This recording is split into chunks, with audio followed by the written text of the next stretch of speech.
Mais la grâce de Dieu est là. Amen. On ne compte pas sur des hommes.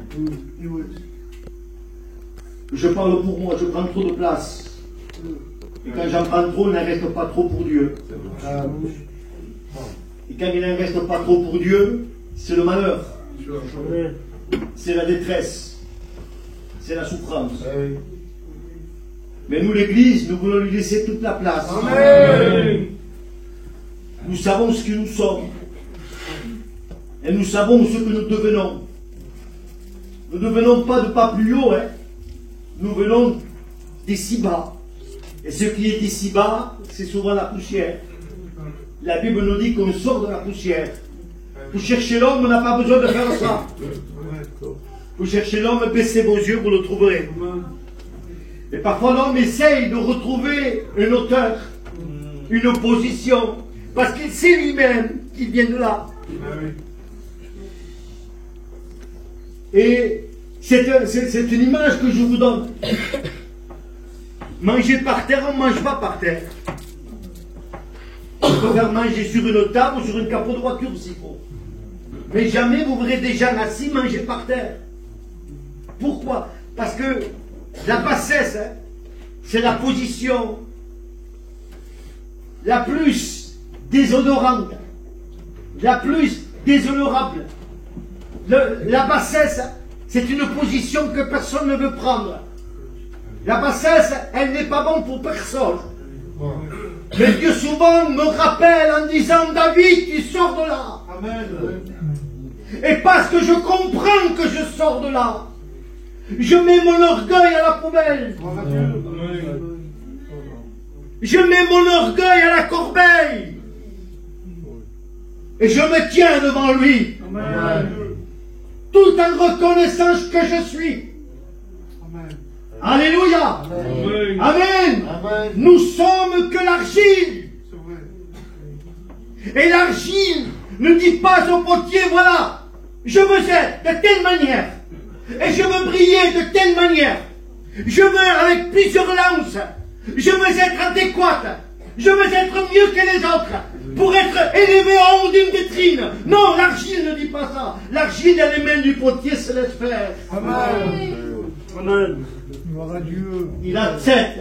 Gloire à Dieu. Parce qu'il sait qu'il vient d'en bas. Amen. C'est vrai.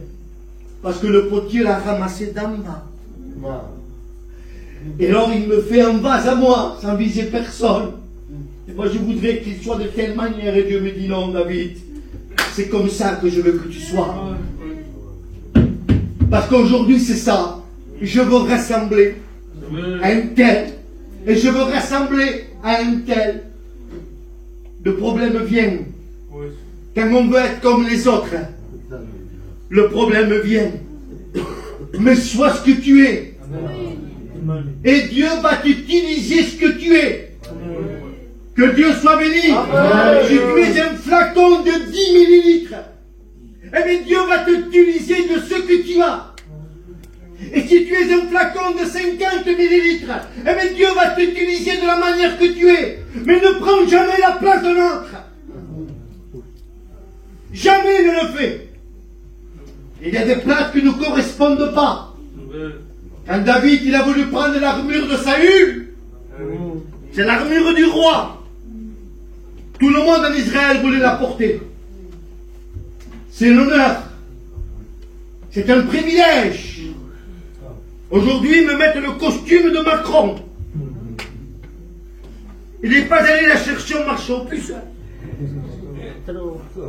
C'est sur commande. Ça va entre 1500 et 3000 euros le costume. Oui, mais le vêtement de Saül, et lui donne à David. Et David l'essaye. La Bible ne dit pas trop petit ou trop grand. Non, non, non, lui elle est bien. Parce que David faisait sa taille. Souvent on croit que David il est petit. David n'est pas petit. Si Saül lui donne son armure alors que Saül dépassait d'une tête en Israël. C'était quelqu'un de grand. Mais s'il lui donne à David, c'est parce que David avait les épaules pour l'avoir. David ne l'avait pas demandé, on lui offre. On ne peut pas être jaloux de David, parce que David n'a rien demandé. On lui offre. Voyez-vous la bénédiction de Dieu? Voyez-vous l'action de Dieu? Elle ne se fait pas à la demande. S'il se fait à la demande, tôt ou tard, ça ira mal. Parce qu'il vient des hommes. Et c'est ça le problème aujourd'hui. Quand ça vient de l'homme, ça ne marche pas. On peut être un bon orateur, on peut être un bon prêcheur, on peut être intelligent à 3 étages. Mais si ce n'est pas Dieu qui te place, ça marchera un peu. Mais ensuite, ça va se dissoudre. David n'a rien demandé, on lui a offert. Amen. Et David l'a mis. Pourquoi pas? L'armure du roi. Et pourquoi pas? Mais ça ne lui va pas. C'est ça le problème. Mais personne ne sait que ça ne lui va pas. Il n'y a personne qui peut dire que ça ne lui va pas. C'est lui qui constate que ça lui gêne. Aux yeux d'Israël, ah David, tu es magnifique avec l'armure de Saül. Mais David, c'est dans son cœur que ça ne lui va pas. Ça lui gêne. C'est une action personnelle que personne ne voit. Mais c'est un constat intérieur. Et pour avouer que ça ne va pas, c'est difficile. Parce qu'aujourd'hui, chacun veut sa place. Et oui, Abimelech, fils de Jerubbaal, de Gédéon, il est capable de rentrer à la maison de sa famille et il tue 70 personnes. C'était ses frères. C'était ses frères à lui. Il y en a un qui s'échappe, c'est Jotam. Juge, chapitre 9. C'est lui qui s'en va. Il se cache, il s'échappe. Mais il est prêt à tuer ses frères. Et il tue ses frères pour une seule chose, la place. Le trône. Aujourd'hui, le trône fait pleurer les gens. À quel moment on passe? Ça pleure. C'est ça aujourd'hui. Par quel type passe? Et ça pleure. Ne pleure pas, on est des hommes de Dieu. Ne pleure pas, tu es une femme de Dieu. Dieu te confie, Dieu te donne. Il n'y a que David qui ressent que dans son armure, ça ne marche pas. Alors il a la sagesse. Et il a l'humilité de dire ce costume, cette armure, tout ce que tu me donnes, Saül, ne me va pas. Cette armure ne me va pas. Soyons honnêtes, les frères. Les sœurs, soyons honnêtes. Je m'excuse du mot d'homme, mais je l'ai dans mon cœur. Il y a des places qui ne correspondent pas. Les personnes s'en perçoivent. Tout bavé, mais tu vois dans ton cœur, il y a pas un constat, tu vois que ça ne va pas, ça ne marche pas. Et l'honnêteté. De dire, si je reste dans cette place, je tomberai. Tôt ou tard. Je quitterai l'église et je partirai loin de Dieu, parce que la charge est trop lourde. À un moment donné, il faut savoir donner et rendre ce que tu as reçu. C'est fort ce que je dis, Seigneur.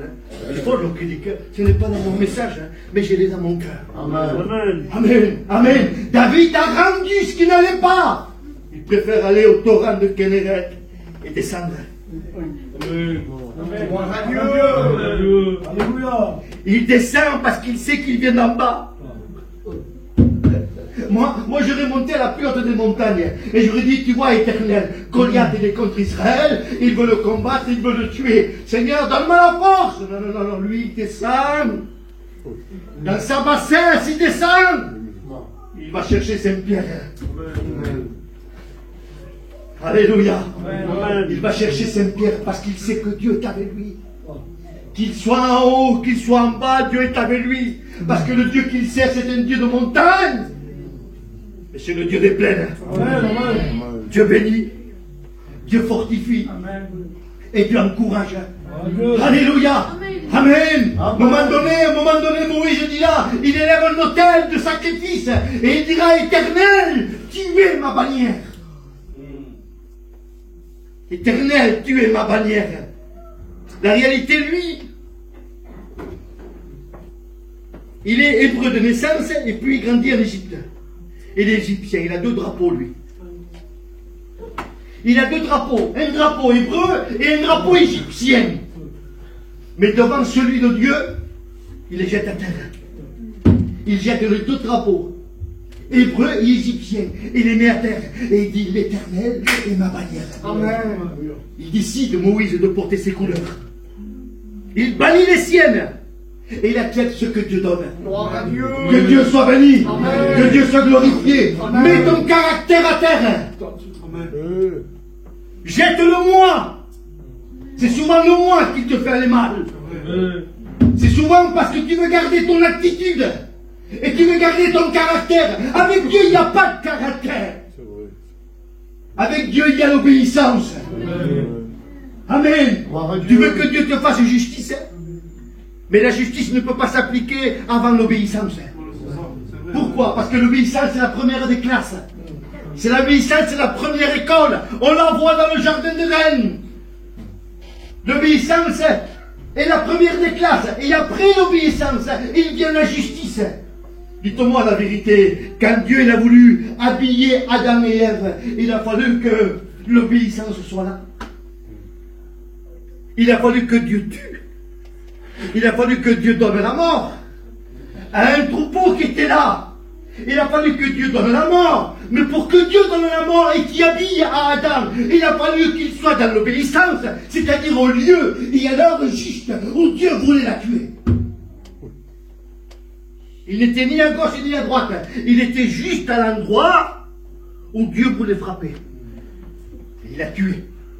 C'est-à-dire que l'obéissance a amené la justice pour qu'Adam soit revêtu et qu'il sorte du jardin d'Éden.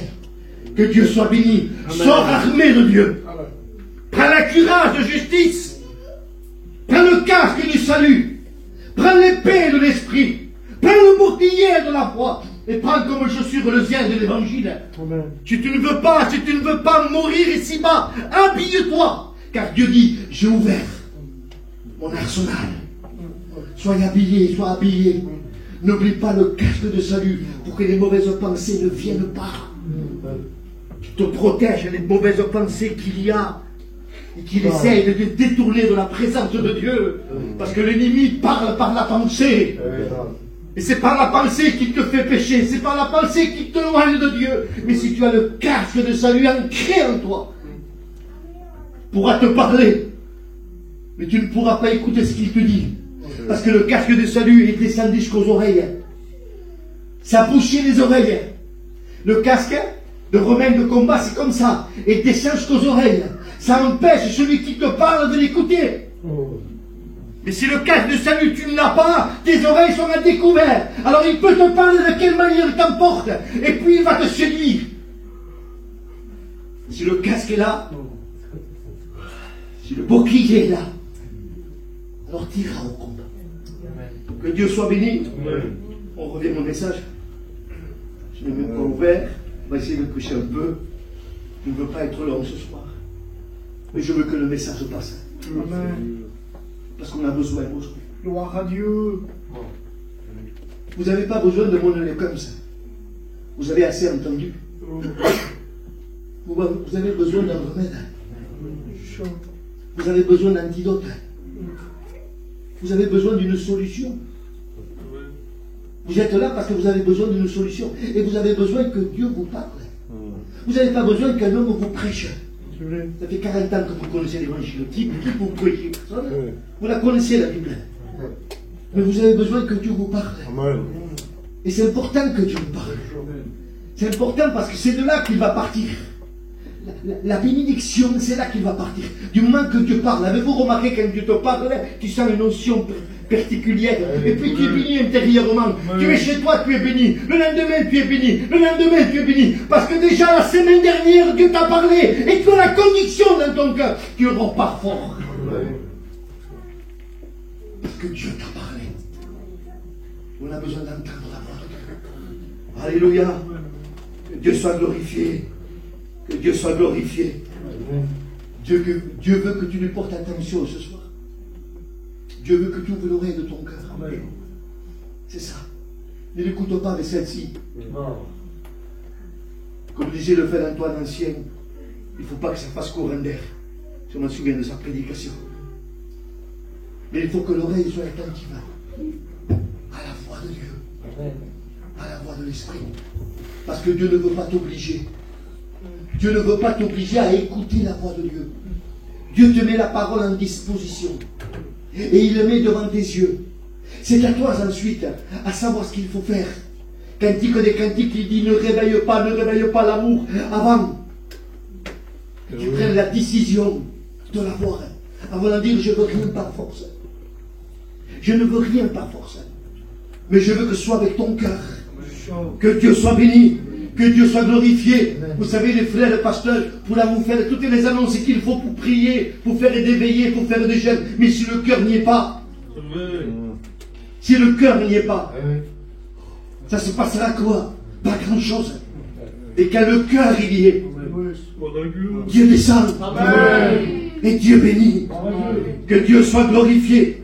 La Bible dit ainsi, Matthieu 7, nous dit la parole de Dieu, Matthieu 7, verset 24.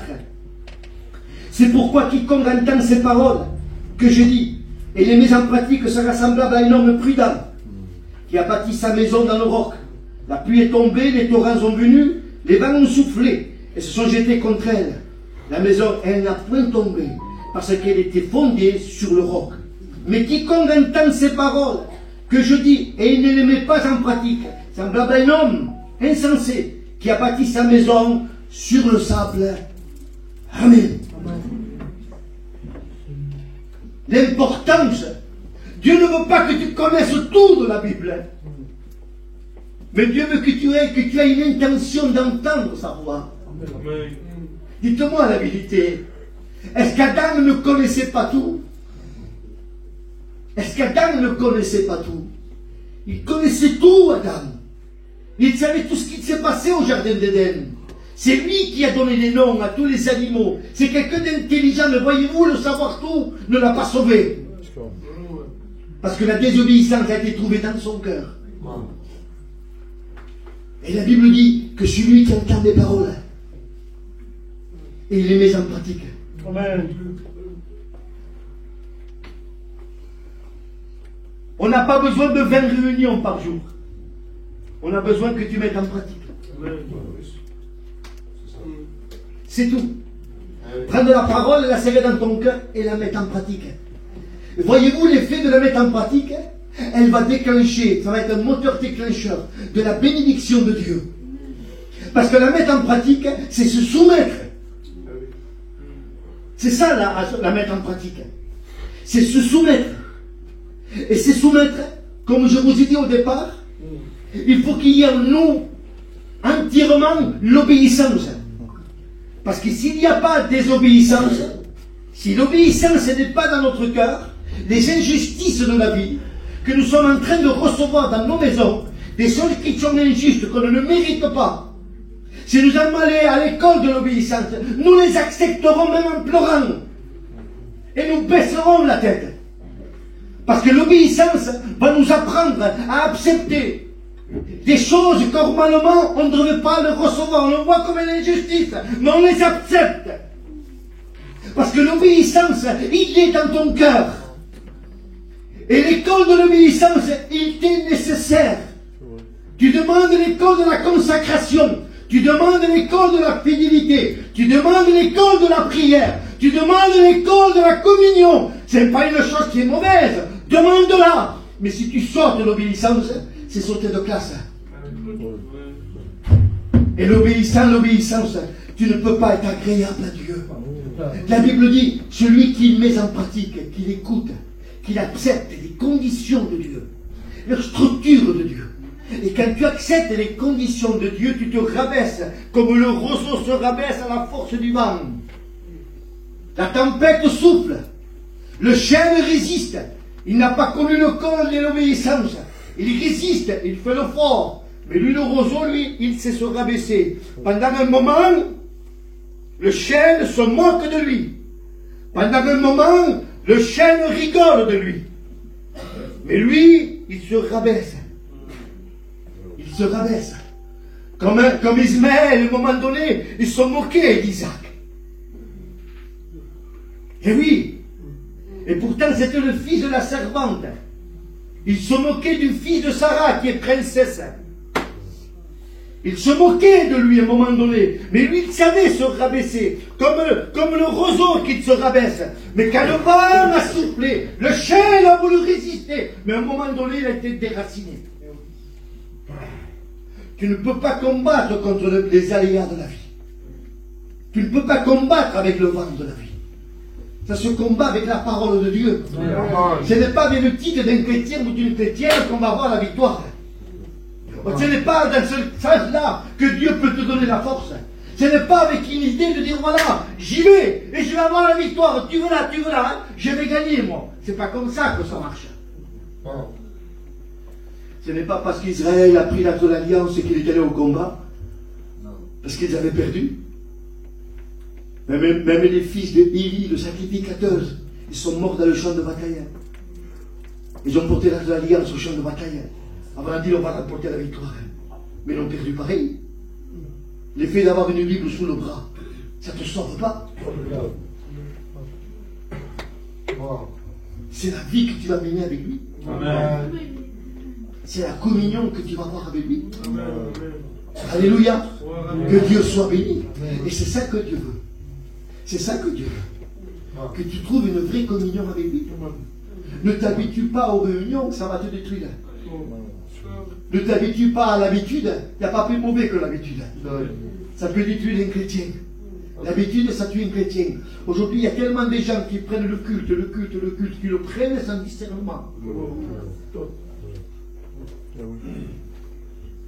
Et j'ai vu même des églises prenant le culte en chantant des cantiques.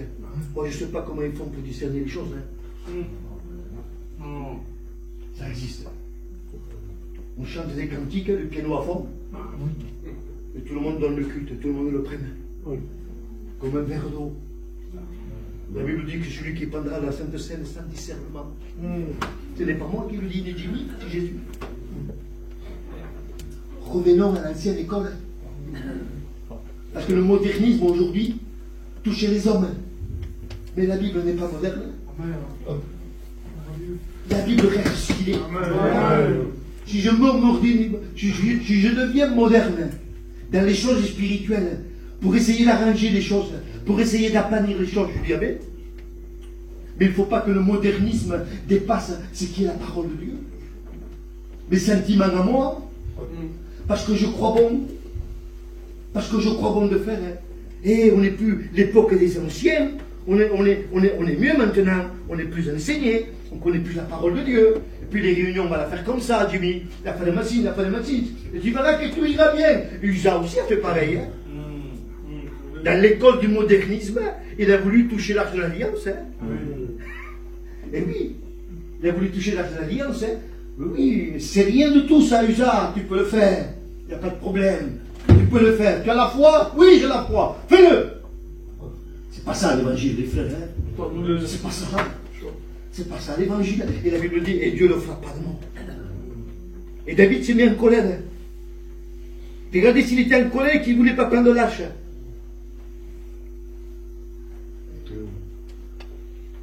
Il ne voulait pas toucher l'arche, il avait peur. Et puis un homme au milieu d'Israël a pris pendant 3 mois. Ou 7 mois, je ne sais pas. Je ne m'en souviens pas. Je passais 3 mois ou 7 mois. Il a gardé. Et la Bible dit, et sa maison a été bénie. Amen. Et sa maison a été bénie. C'est toute une disposition de cœur, les frères. C'est toute une attitude de cœur. C'est ça le plus important. Alléluia. Amen. Que Dieu soit béni. Je ne viens pas ici pour apprendre Dieu. Je viens ici pour que Dieu m'apprenne. C'est moi l'élève. C'est pas lui l'élève. C'est moi l'élève. Que Dieu soit béni. Amen. Que Dieu soit glorifié. Parce que Dieu est grand. Parce que Dieu est grand et Dieu est bon. Les frères, entre l'obéissance et le disciple, au centre existe la discipline. Et la discipline, ce n'est pas un bâton pour taper les gens. La discipline, c'est pour aider. Pour couper les branches mortes de l'arbre. Parce qu'il y a des arbres qui sont beaux, mais la réalité, au centre, il y a des branches qui sont mortes, elles gênent. Et automatiquement, on les casse. Et c'est ce qui se passait avec les 12 bâtons d'Aaron. Il y avait les 12 bâtons où Moïse interpella. Et puis il y a les 12 bâtons. Et sur les 12, il y en a un qui fleurit. Et c'est le bâton d'Aaron, de la lignée de Lévi. C'est celui-ci qui a fleuri. Et les autres n'ont pas fleuri. Dieu a coupé. Il y avait des bâtons qui ne devaient pas y être. Mais eux, le désir, c'était plus fort que tout. Moi, j'essaye. Je tente ma chance. Je tente ma chance. J'y vais. Oui, mais le bâton a été cassé. Parce qu'il n'était pas dans le plan de Dieu. Mais le bâton d'Aaron a fleuri. Il a fait des fleurs. Il a porté des fruits. Que Dieu soit béni. Voilà ce qui était. Voilà ce qui est la bénédiction de Dieu. Quand Dieu choisit. Quand Dieu fait un choix. Et quand Dieu met sa main, des choses se passent. Que Dieu soit béni. Il y a des choses qui se passent. Mais j'aimerais vous dire une chose. Comme je vous ai dit, entre l'obéissance et le disciple, existe la discipline. Et la discipline, c'est la règle d'or. Et Dieu est en train de discipliner ma vie, votre vie, en taillant les branches qui veulent naître et qui ne sont pas à sa place. Il y a des rejetons qui veulent naître. C'est le rejeton du vieil homme. Elles sortent partout sous le tronc. Et ils veulent prendre croissance. Mais ce sont des rejetons. Un rejeton ne portera jamais de fruits. C'est un rejeton. Il est né avant la greffe. Pour porter de fruits un arbre, il faut que l'arbre soit après la greffe. J'ai l'habitude, je suis agriculteur. S'il y a l'arbre et il y a la greffe, au-dessus de la greffe, il y a le porte-greffe, on appelle ça. Il porte des fruits. Mais ce qui est né sous la greffe, ce sont des rejetons étrangers qui n'ont rien à faire.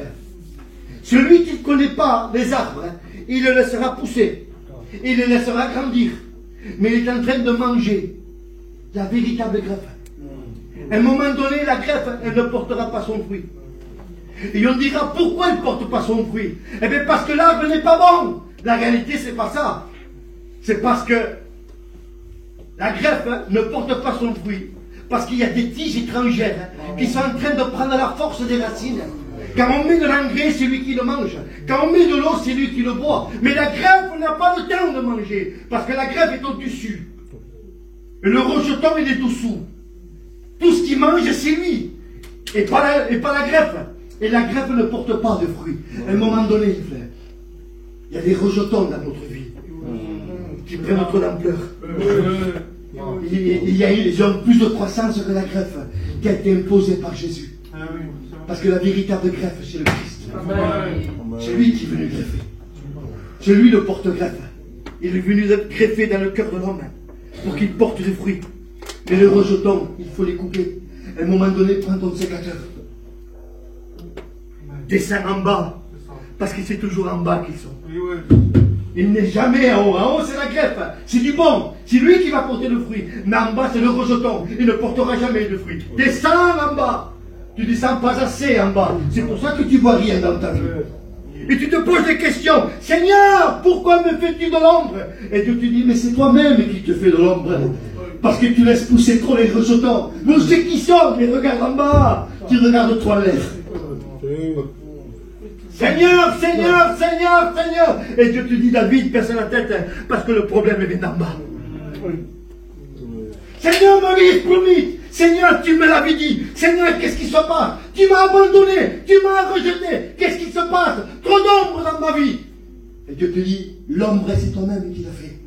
Parce que tu laisses pousser trop les rejetons. Prends ton sécateur, tes poches. Prends le sécateur qui est la parole. Viens couper tous les rejetons. Il n'y a pas de place. Il s'est installé.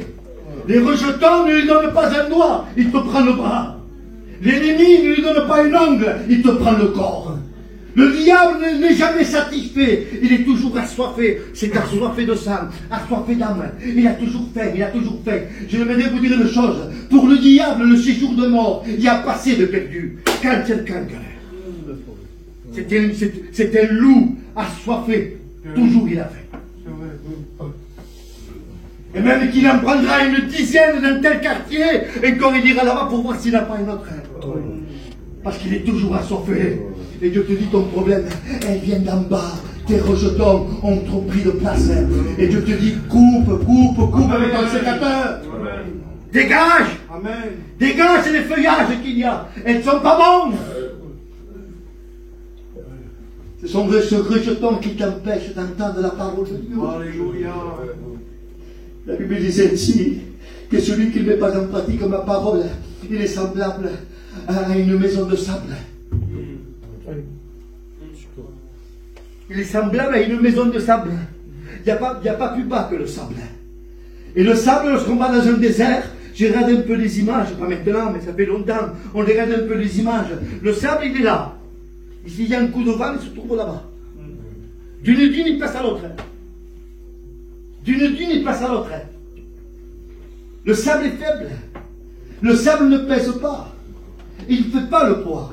Le vent l'emporte. Il ne gagne jamais le sable. C'est un perdant le sable. Et je te dirai une chose, si tu bâtis ta maison dans le sable, la maison, elle est perdante. Il est perdante. Et le diable qui est l'image de cet homme, le sablier, il vend du sable pour que tu bâtisses ta vie. Bâtis ta maison dans le sable. Mamie, au choc et rêve. Regardez le sentiment qu'il il vaut mieux ça que rien. Mamie, qui vient sur la réunion. Mais au moins tu viens. Ah, mais ça, c'est la religion. C'est la religion, ça.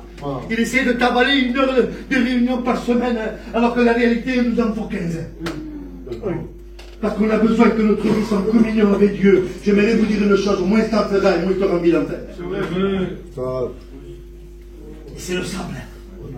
Le sable n'a pas de consistance. Le sable n'est pas fort. Et la Bible disait ainsi, et la tempête se lève. Et le vent se met à souffler. Dans cette maison de sable, c'est ce qui se passe dans ta vie. La tempête se lève et le vent souffle. Mais tu vois que ta maison fait ça. Tu vois que ta maison bouge. Et aujourd'hui, tu es là. Oh, Seigneur, comment le dire comme ça? C'est pas mon église, mais je l'ai dans mon cœur. Les frères, on est là pour se dire la vérité. Je viens ici avec un message maquillé, comme celle de la femme de Jéroboam, m'intéresse pas. De toute manière, tôt ou tard, grande femme de Jéroboam, tôt ou tard, tu le diras, tôt ou tard, tu le diras. Donc pourquoi faire se cacher jusqu'à maintenant si Dieu putain va me dire la vérité? Et frères, aujourd'hui, rends-toi à l'évidence. Je ne te connais pas, mais Dieu te parle. Et Dieu me met à cœur ce soir. Et je vous demande pardon, je m'en excuse. Mais il y a de la légèreté dans ta vie. Et tu es légère comme le sable. Et quand le vent souffle, tu passes d'une dune à l'autre. D'une dune à l'autre. D'une dune à l'autre. Tu es pas stable. Mais tu es comme le vent. Et le vent t'emporte où c'est qu'il veut. Parce qu'à la balance de Dieu, tu as été pesé. Et tu as été trouvé léger, David. Oui, Seigneur, oui, David, tu as été trouvé léger. C'est pour cela que le vent t'emporte là où il veut. Mais Seigneur, qu'est-ce que je dois faire? Viens. Amen. Je t'explique. Gloire à Dieu. Viens, je t'explique. Alors, Seigneur, je prends un cahier avec un stylo et je vais essayer de dicter tout ce qu'il va me dire. Pas besoin de ça. Non, non, non. Que celui qui écoute ma parole et qui le met en pratique, il semblable au roc. N'écris pas plus, il n'y a que ça. David ne crie pas plus, il n'y a que ça. Celui qui met ma parole en pratique. Gloire à Dieu. La parole, elle est vivante. Rends la vie. Rends la vie à la parole. Souvent, je dis, Seigneur, ta parole est vivante. Mais celle qui est là, elle est morte. Correspond pas. Seigneur, j'ai ta parole dans ma main. Et elle est vivante. Et Dieu me dit, comment se fait que dans ton cœur, la parole est morte? Ah, je ne sais pas, Seigneur, oui, tu dois le savoir, David. Tu dois le savoir, David, parce que tu passes trop peu de temps avec moi.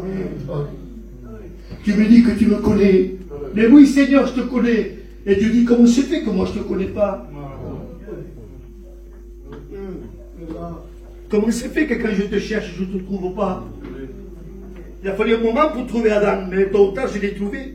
Mais toi, il y a des années que je te cherche et je ne te trouve pas. Je ne sais pas quelle cachette tu as, mais je n'arrive pas à te trouver. Même au sein de l'église, même au sein de la prière, je ne te trouve pas. Pose-toi la question, mon frère et ma soeur. Je le dis parce que je le sais dans mon cœur. Amen. Et le mal qui doit vous tomber sur moi, sur vous, qu'il me tombe sur moi tout le temps. Parce que je ne vous veux pas du mal. Nous sommes des frères et nous s'aimons. Et voyez-vous, quand une lettre est écrite, on doit la lire jusqu'à la fin. On ne commence pas une lettre et on la met à la corbeille. C'est une chose. La yette la calcama. Comprenez ça? Et le message, il faut le finir. Amen. Si je ne le finis pas, ça ne servira à rien que ce soir je vienne. Bon, il est mieux que personne du mine quand même. Mais la lettre, je vais la lire jusqu'à la fin. Amen. Parce que j'aimerais te dire une chose. Dans tout ce que Dieu va te dire au fort, tu vas trouver la guérison. Amen. Amen. Tu vas trouver le moyen de t'en sortir. Amen. Parce que tu es grand. Parce que tu es puissant. Amen.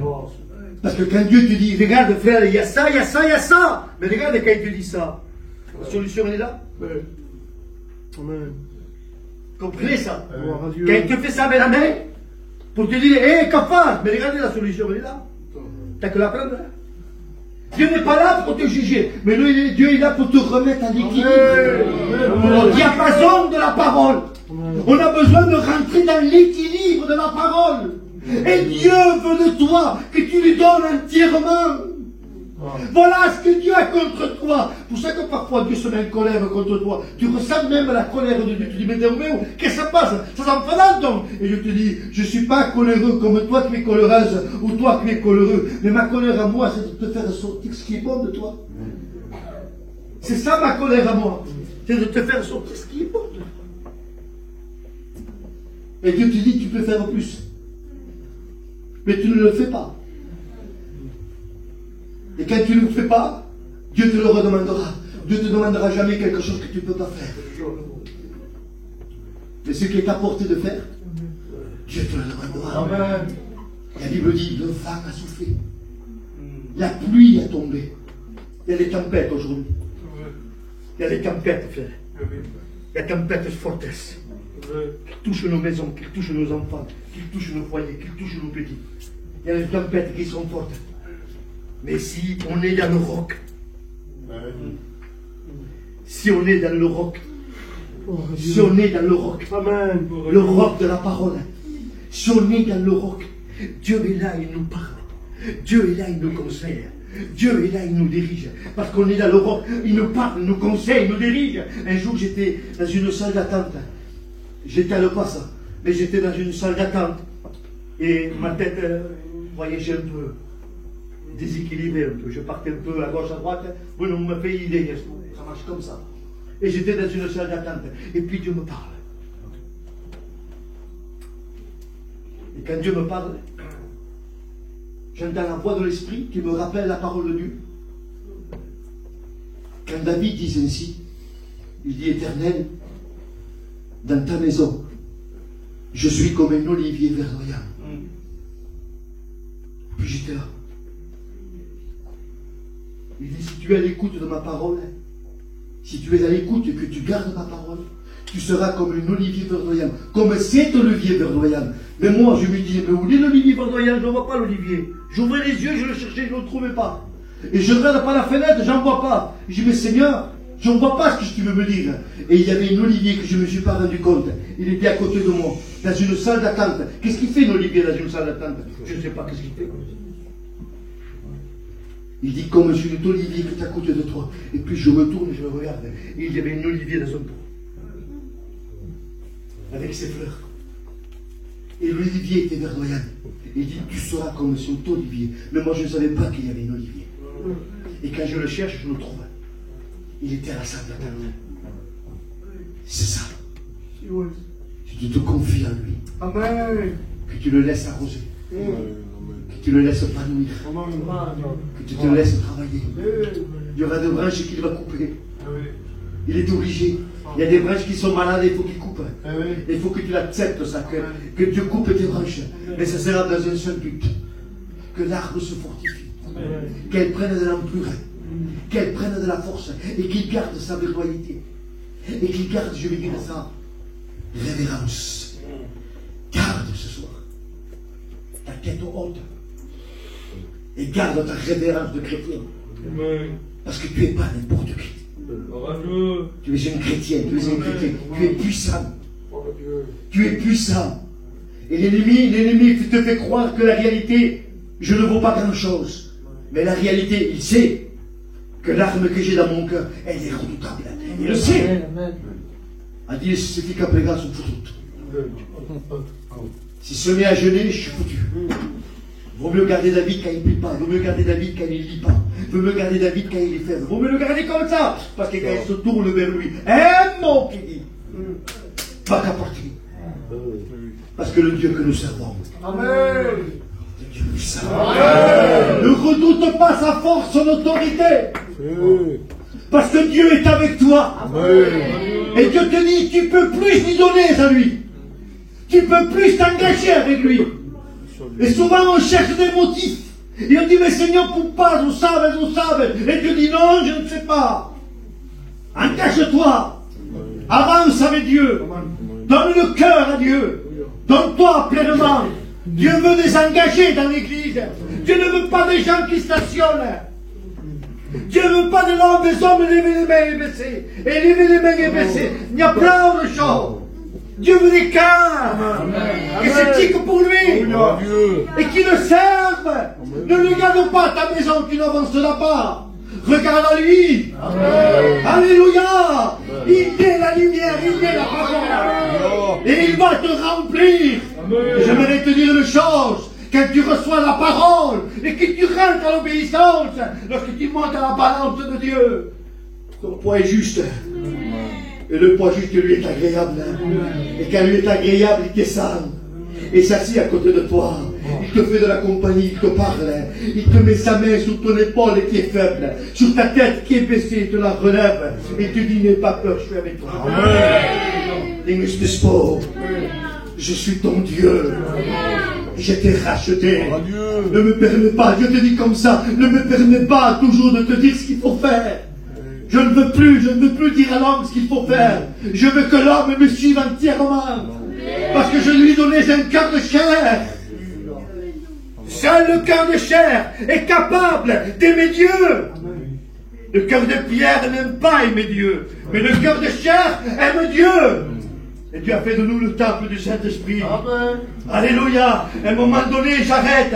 Le moment donné, quand Israël sort de l'Égypte, pendant 40 ans dans le désert, Dieu est fatigué. Dieu est fatigué. Savez-vous pourquoi? Fatigué de lui dire pas à Sins. Pas comme ça, comme ça. Ne tourne pas des dieux étrangers. Adore-moi, moi. Bagis pas, Zaya, ou pas esclavagis. Viens avec moi. Ne te détourne pas. Je ne veux pas que tu me détournes. Ça a duré pendant 40 ans. Je vais vous dire une chose. Quand Jésus est allé dans le désert pour être tenté, le diable a tenté 40 jours. Mais l'homme l'a tenté pendant 40 ans.